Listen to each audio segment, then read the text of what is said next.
Art and politics go together like peanut butter and jelly. They are the perfect match. And if we fail to underestimate the power of the arts in changing society, we're leaving this really powerful tool on the table unused. Art has been a tool for change, for social justice, and for revolution. We are in a space and time where we need art more than ever, and the science is strong. It's not only used for communication and self-understanding, it is being prescribed for our physical and mental health, and it's an exciting time in the research for understanding what's happening with the arts. Today, we are talking about the Japanese tradition of the Enso art. Of course, we're talking a little bit about politics, and I'll give you an update on what's happening with the Art Therapy Toolkit. Welcome in to the Modern Creative Woman. I'm so glad you're here for today's podcast episode. I'm here to give you the art and science of creativity, and you get the opportunity to be inspired and take what you learn and apply it to your everyday life and your creativity. So let's get into this. Let's get this started. Art is essential for a well-rounded education and for an educated population. Knowing how to use the arts for vitality and health, inspiration, and knowledge gives us tools that we can use for our entire lifetime. However, there has been, in my lifetime, an incredible devaluing of arts education. And in countries around the world, we are observing devastating patterns of children not receiving arts education. Without evidence, schools have been cutting arts in favor of STEM. And fortunately, I've been seeing that replaced with STEAM. So the arts are added back into that as part of essential, vital educational experiences. In the UK, it's just about 1% spent on children in arts education. I looked up what it is in the state of California. It's between 2 and 5%, just depending on what the budget looks like. It's not very much. And it's estimated that there are about 5,000 schools in the United States without any arts education opportunities at all. And that's a lot of kids. About 2 million students aren't getting any exposure to the arts. And what they're losing in that experience is a practical tool that they can use to understand themselves and all of the other subjects that they are learning. Creativity informs all of our work in every aspect of what we do, and learning how to strategically utilize the arts, observing arts, and participating in arts improves our lives and improves our communities in immeasurable ways. Science has been doing a great job the last 10 years or so looking at the health benefits of art. And I've talked about that on the last few episodes. We live longer, we stay healthier longer, we reduce anxiety and depression just by participating in the arts. And if we could all have that experience, there would be a whole host of benefits available for us. You might be wondering how all of this relates to politics. Well, art has been used to promote change since the beginning. And art is a critique in a newspaper cartoon. And I remember reading those cartoons when I was just a kid. My dad would always read the newspaper to me. And I always wanted, of course, the comics at the end, but I wanted to look at the political cartoons as well. I had no idea what they were about, but I understood that they were telling a story, and there was something so compelling about that. So they were showing some facts in some kind of way with the metaphors of the art. Ones I can remember in particular had the Statue of Liberty or the figure of Uncle Sam. The symbols used a lot at the time for representing democracy and freedoms. And they would be used in different ways to show what was happening in the news around democracy and freedoms. And those really stuck in my head. This one picture could document something that was happening using symbols and metaphors and art. It could also provide an editorial, like a comment on what was happening, or the observation of what was happening in the news could be translated really quickly and easily into a visual image. Growing up, there was also those Kodak commercials that said a picture is worth 1,000 words. And I thought that was absolutely true. I remember talking about that subject with my parents. How could it be 1,000 words? And how do they know it's 1,000 words? But certainly it's more than 1,000 words. The value of an image to tell a story. Art has been vitally important in changing the tides of war. Photos of destruction have offered compelling evidence to end wars. I do not claim to have the answers to how to repair democracy in the United States. I do, however, have art about it. I have personal feelings that I can show in my artwork. I have fears that I can put down on a piece of paper and manage in a different way. One thing that we can all do is put our feelings and our concerns on paper. And another thing that we can all do is talk about what's happening, especially around the erosion of civil rights and voting rights. I'm talking specifically about African Americans becoming disenfranchised in the vote and the dismantling of civil rights court cases and certain aspects of them that are making it quite a backslide in terms of protecting everyone's right to vote in the United States. Now, I don't know all the details. I'm not a lawyer. However, I do know that it's deeply upsetting and we need to talk about it. And if I can let go of the idea of wanting to talk about it in a perfect way, then I'm free to be able to talk about it with you. And what I want all of us to do is to share in our scope of influence, our friends, our family, and we need to have conversations about this.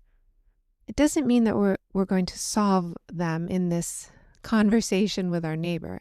What it does mean, though, is that the information and the concern spreads.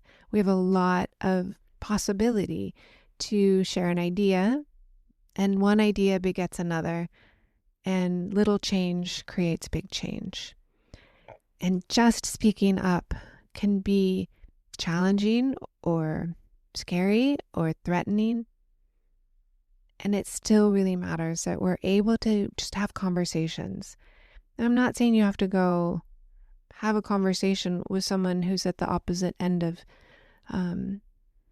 your political spectrum, or you don't have to go to another state and have a conversation with someone there. I'm just talking about engaging with people you know and just starting there.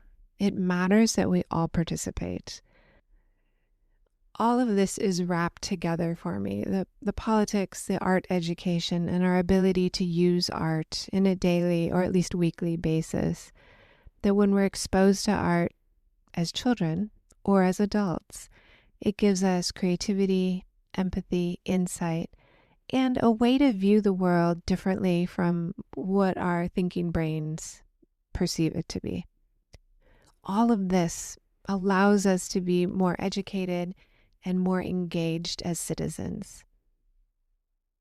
Engaging in the arts or helping your kids engage with the arts increases our investment in community. And exposure to the arts for children, if you're a parent, is having a look at sidewalk art, chalk on the sidewalk, graffiti art, stopping to see the breakdancers on the corner, or watching a parade and hearing a band. It doesn't mean that they have to get signed up, master an instrument, become an expert in something. Exposure to the arts has a huge impact in that we see what's possible. We're moved by the sound of the band, or we experience pleasure and curiosity when looking at art. So the more we can make that possible for kids in school, the better off all of us are.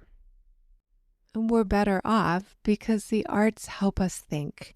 And creative thinking is how we solve problems, and it's how we make change. It's how we are engaged with one another. I want to share a piece of art that I think can really inspire you and help you, and it's the enso. And it's a tradition in Japan. It's a hand-drawn circle.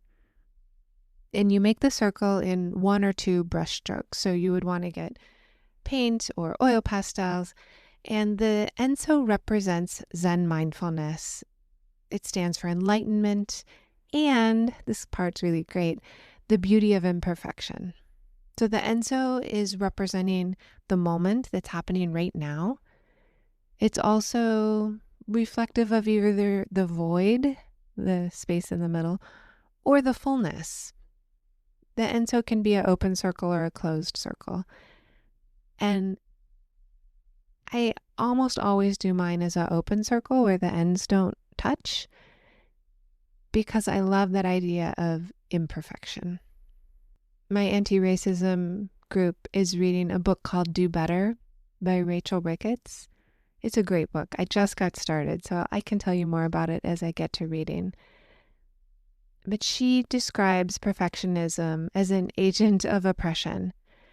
And I thought that's exactly right. It stops us from trying. It limits us from even attempting artwork if we're worried it won't be perfect. And trust me, you have nothing to worry about. Nothing is ever perfect.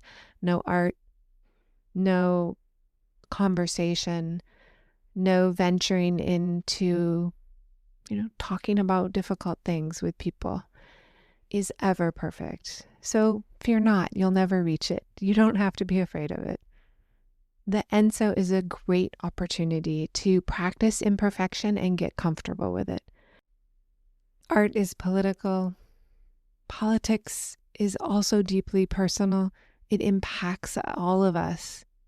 And our ability to engage creatively in conversations, our willingness to be imperfect, it deeply matters. And whether you're new to these kinds of conversations or you've been doing this for decades and decades, everybody has a meaningful conversation to have. You have the ability to have these kinds of conversations, to speak up for democracy and to speak up for the rights of all people. Let the art guide you for your health, your personal peace on the inside, your creative expression on the outside. I want to leave you with a last advantage of art that I've been thinking a lot about, and that is related to peace. Art creates a peaceful inner environment. And I'm not saying making art is always happy or creates joy. What I am saying is that making art gives us a feeling of meaning and purpose, of empathy, of intention. And when we're able to experience that, we do have a sense of more peacefulness on the inside. Sometimes it's looking more like satisfaction. Sometimes it's looking more like purpose to take action. Sometimes it's quieter. Whatever that feeling of peacefulness that you cultivate making art, that's the beginning step to peace in the world. We all know that peace in the family starts inside each person, and peaceful parents create a peaceful home, and a peaceful home starts to create a peaceful neighborhood, and it spreads. It really does. We know the power of happiness to spread 3 degrees, And we know the power of having inner peace and bringing peace to each environment that we're in.